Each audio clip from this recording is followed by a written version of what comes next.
The Trump administration stopped funding research into bats and coronaviruses during the pandemic. The move was tied to funding sent to a lab in Wuhan, China. It's time for the Truth-O-Meter Minute. Hey everybody, I'm Katie Sanders with PolitiFact.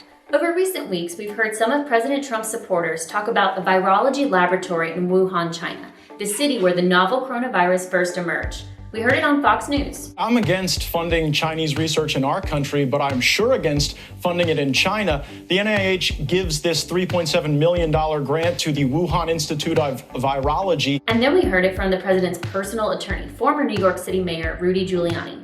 Here's what he said on Twitter. Why did the U.S. in 2017 give $3.7 million to the Wuhan lab in China? Such grants were prohibited in 2014. Did President Obama grant an exception? Giuliani's narrative rests on claims that just aren't true. Let's start with the money. The correct amount that was sent to the Wuhan lab is $598,500. That's over 5 years. That is not the same thing as $3.7 million.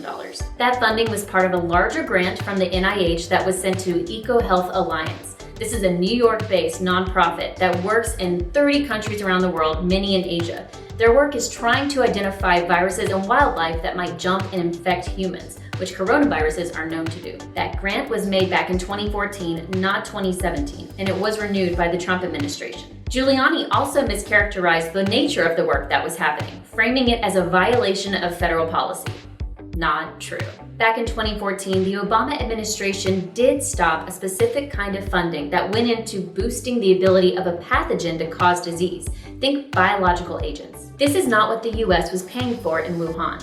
Its work was about viruses occurring naturally, and there was no restriction on doing that. The EcoHealth Alliance gave the Wuhan lab money for a project focused on bats in Yunnan province, which is in southwest China. Teams in the field gathered blood from bats and locals, and then they sent those samples back to the lab for an initial analysis. All right, it's time for the verdict. Here's the tweet. Our rating is false. If you want to see more fact checks about the coronavirus, head to our website, politifact.com/coronavirus, and be sure to subscribe so that you see more videos like this.